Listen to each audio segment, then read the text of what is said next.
I was married to a ghost for 10 years until his real wife arrived. On the morning of our 10th wedding anniversary, a woman knocked on my front door holding a photograph of my husband at their wedding. She wasn't me. Her marriage certificate was dated 4 years before mine. And my husband, the man I'd slept next to for a decade, whose children I'd raised, whose last name I carried, didn't legally exist. I need you to understand something before I tell you this story. I was not a woman who didn't ask questions. I was not passive or incurious, or the kind of person who floats through life accepting whatever version of reality she's handed. I was Lauren Mercer, or the woman I believed was Lauren Mercer. And I was 41 years old, a high school history teacher in Naperville, Illinois, a suburb 28 miles west of Chicago, where the streets are clean and the school districts are excellent, and people leave their cars unlocked in their own driveways because nothing bad happens here. I had a daughter, Olivia, who was 9. I had a son, James, who was 7.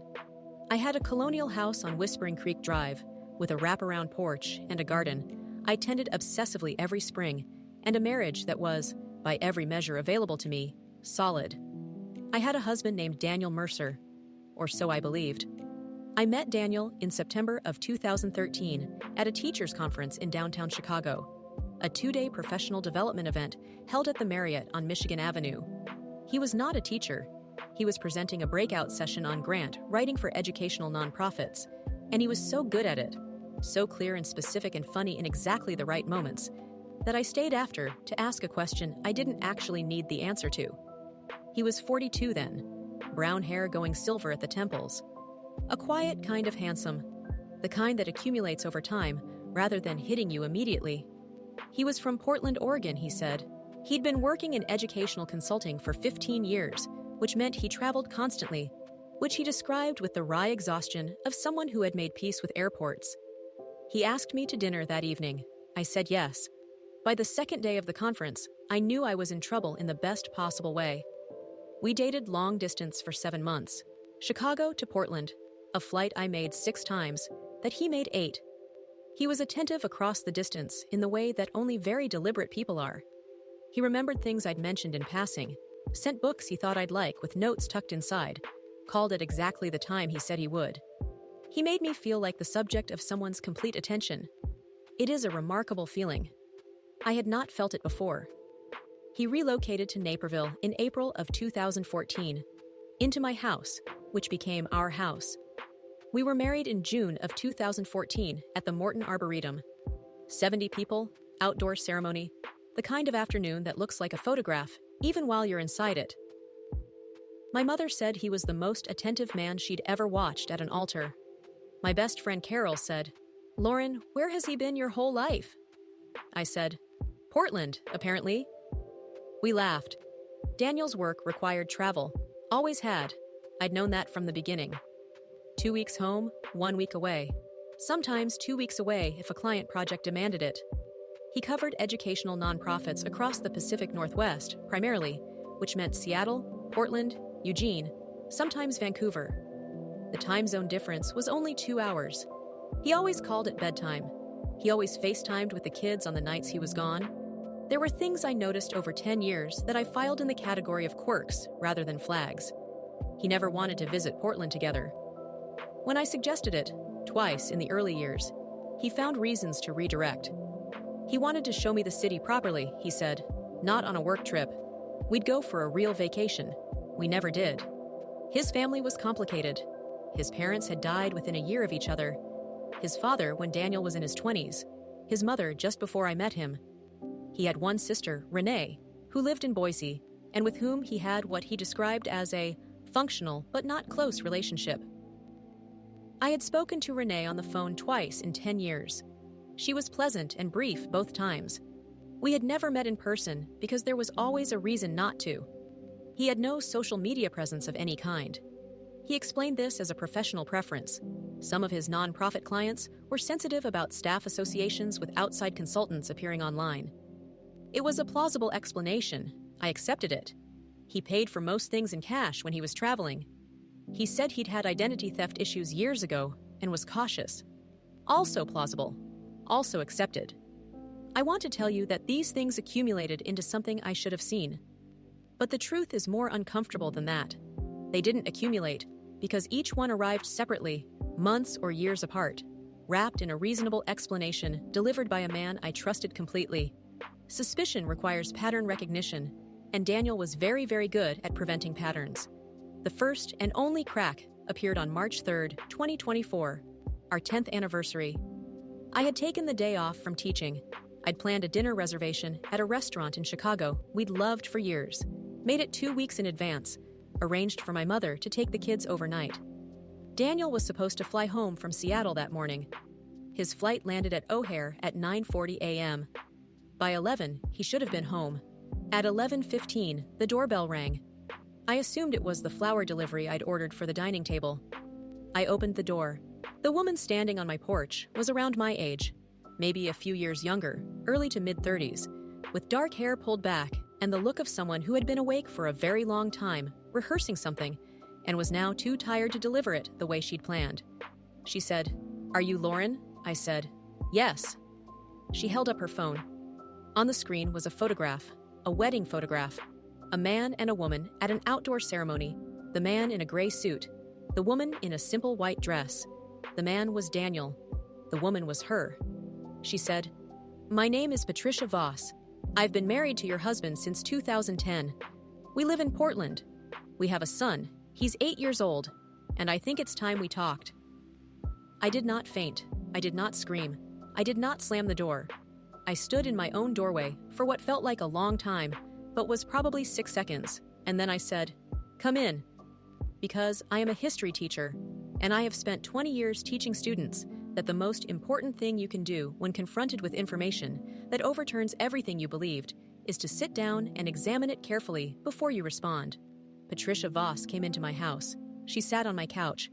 I sat across from her in the armchair where I graded papers on Sunday evenings, and we looked at each other across the coffee table where my children did their homework, and she told me everything. She had met Daniel. She called him David Voss, in Portland in 2009. He was in educational consulting.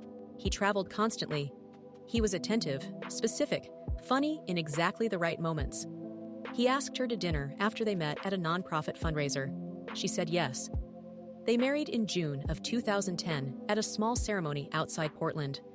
They bought a house in the Selwood Moreland neighborhood. Their son, Caleb, was born in 2016. David traveled 2 weeks on, 1 week off. Covered clients in the Midwest primarily: Chicago, Indianapolis, Columbus.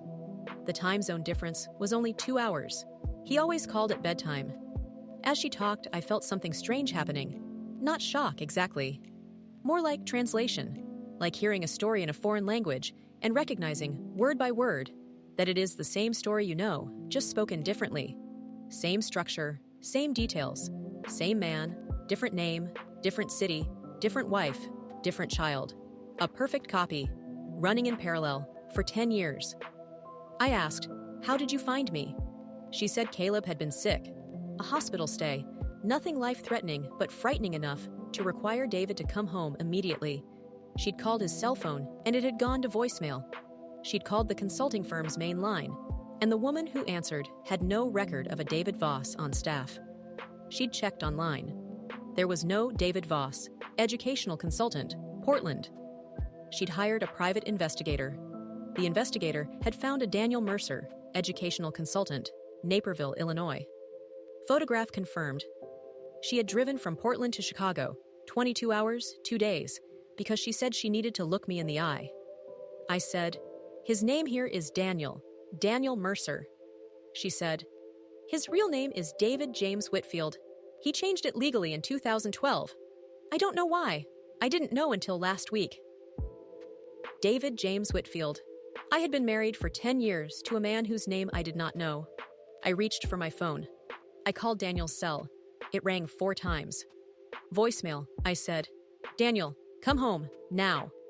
Then I set my phone on the coffee table, and I looked at Patricia Voss, and I said, "Would you like some coffee?" She said, "God, yes." We sat in my kitchen for the next 3 hours. There is a specific kind of conversation that happens between two people who have been deceived by the same person. It has a rhythm unlike any other conversation I've experienced. A rapid, urgent cross-referencing. each of you holding pieces of a puzzle the other has been missing, both of you simultaneously relieved to finally understand and devastated by what the understanding reveals. We compared timelines. His travel schedules aligned perfectly. 2 weeks in Illinois, 1 week in Oregon, presented to each of us as the inverse. We were his alibi for each other without knowing it. We compared phone habits, always called at bedtime, always FaceTimed with children on travel nights, never wanted to video call from his hotel room. Bad Wi-Fi, he always said. Now I understood why. A hotel room in Naperville would have looked exactly like a hotel room in Portland. But our houses were different. Our houses would have given him away. Patricia showed me photographs of their home in Selwood Moorland. A craftsman bungalow, blue-gray with white trim, a child's bicycle on the porch. A life, complete and specific and real, that had existed simultaneously with mine for a decade. She showed me a photograph of Caleb. Dark hair, Daniel's, David's, jaw. 8 years old. I thought of my Olivia, my James, his children. All 3 of them, his children. I said, "Does Caleb know something is wrong?" She said. I told him Daddy had to go help someone, which is apparently what I've been doing for 8 years without knowing it. Daniel came home at 2:17 p.m. He walked in through the garage door the way he always did, calling my name, and stopped in the kitchen doorway when he saw Patricia sitting at my kitchen table with her hands around a coffee mug. The sound he made was not a word. It was something that happened before words, a small involuntary exhalation, like a man who has been running for a very long time and has just run out of road. I said, "Sit down, David." He sat. What Daniel, David, said in the next 40 minutes was, in its way, remarkable. Not because it was a good explanation. There is no good explanation. But because of the texture of it, the way a lie that has been maintained for a decade doesn't collapse into simple confession. It unravels, layer by layer, with each layer revealing another layer beneath it, until you understand that what you're looking at is not a lie, but an architecture, a structure so load-bearing, so carefully constructed, that the man inside it has long since forgotten what was real at the foundation. His real name was David James Whitfield. He had grown up in Eugene, Oregon. He had a first marriage, not to Patricia, before Patricia, that had ended in what he described as mutual destruction, which told me nothing except that there had been a first wife I didn't know about either. He had met Patricia in 2009 and married her in 2010. That was true. He had come to Chicago for a client project in 2013. Also true, and met me at the conference. Also true, and fallen in love with me, he said, which I now had no framework for evaluating. He had legally changed his name to Daniel Mercer in 2012, before he met me, ostensibly to separate his professional identity from some unspecified legal trouble in Oregon that he would not specify further, which meant the name he'd given me at the Marriott on Michigan Avenue had never been his real name, not even on the first night. Our marriage license said Daniel Mercer, a name that did not legally exist when we married, which meant Patricia's investigator had confirmed that our marriage was not legally valid. I had been married for 10 years to a man who did not exist, under a name that was not his, in a ceremony that had no legal standing. My children, my beautiful, real, complicated children, had a father whose name they did not know. Patricia's marriage was the legal one. She was his wife. There is no clean word for what I was. I was the woman who thought she was his wife. I asked Daniel. I could not yet call him David. The name felt like a costume. One question. Did you love us? Any of us? Or were we just architecture?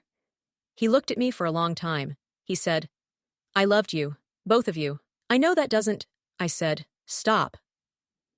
Because I understood, in that moment, the specific cruelty of what he was offering. He wanted me to believe the love was real, because it would make him more human, and the situation more tragic, and tragedy is easier to survive than calculation. But I had spent 10 years as the unwitting supporting character in someone else's story, and I was not going to spend one more minute being managed by his narrative. I said, "Patricia and I need you to leave now. We'll be in touch through attorneys."